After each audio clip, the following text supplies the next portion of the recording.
గుంటూరు జిల్లా తాడేపల్లి సలాం సెంటర్లో పోలీసుల నిర్బంధ తనిఖీలు నిర్వహించారు.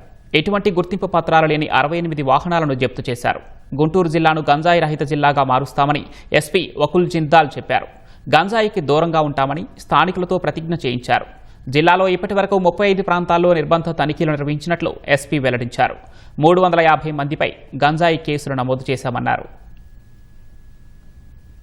తాడేపల్లి పోలీస్ స్టేషన్ లిమిట్స్ లో సలాం సెంటర్ లో కార్డనెన్స్ సర్చ్ ఆపరేషన్ చేయడం జరిగింది. ఈ ఏరియాలో కొంతమంది గాంజా తాగుతున్నారని, కొన్ని ఇల్లీగల్ యాక్టివిటీ జరుగుతున్నాయని ఇన్ఫర్మేషన్ తో ఈ రోజు ఇక్కడ 100 మంది పోలీస్ ఫోర్స్ తో కార్డనెన్స్ సర్చ్ ఆపరేషన్ నిర్వహించడం జరిగింది. ఆల్మోస్ట్ 200 ఇల్లు చెక్ చేసి దాంట్లో ఏమైనా ఇల్లీగల్ యాక్టివిటీ జరుగుతున్నాయని చెక్ చేయడం జరిగింది. ఈ కార్డనెన్స్ సర్చ్ ఆపరేషన్స్ మెయిన్ ఉద్దేశము డ్రగ్స్ మీద కంట్రోల్ చేయడం. ఎవరైతే డ్రగ్స్ అమ్ముతున్నారో, ఎవరైతే డ్రగ్స్ కన్జ్యూమ్ చేస్తున్నారో వాళ్ళ మీద యాక్షన్ తీసుకోవడము, వాళ్ళ దగ్గర నుంచి డ్రగ్స్ సీజ్ చేయడం, వాళ్ళ మీద కేసు రిజిస్టర్ చేయడము. దాంతో పాటు అదర్ ఇల్లీగల్ యాక్టివిటీస్ కూడా ఏమైనా జరుగుతుంటే దాని మీద కూడా ఇమీడియట్ గా యాక్షన్ తీసుకోవడం జరుగుతుంది. సో మన గుంటూరు జిల్లాలో సంకల్పం పేరుతో ఈ యువతని డ్రగ్స్ నుంచి కాపాడడానికి, వాళ్ళ మీద దాని మీద అవేర్నెస్ కల్పించడానికి సంకల్పం అనే పేరుతో అవేర్నెస్ ప్రోగ్రామ్స్ చేస్తున్నాము. అన్ని స్కూల్స్ కి వెళ్లి, కాలేజెస్ కి వెళ్లి డ్రగ్స్ తో ఏమేమి నష్టాలు జరుగుతున్నాయి, ఎలా వాళ్ళ భవిష్యత్తు నాశనం అవుతుంది, దాని మీద ఎడ్యుకేట్ చేస్తున్నాము. ఇప్పటి వరకు 200 ప్రోగ్రాంలు, ఇటువంటి ప్రోగ్రాంలు జిల్లా వ్యాప్తంగా పెట్టడం జరిగింది.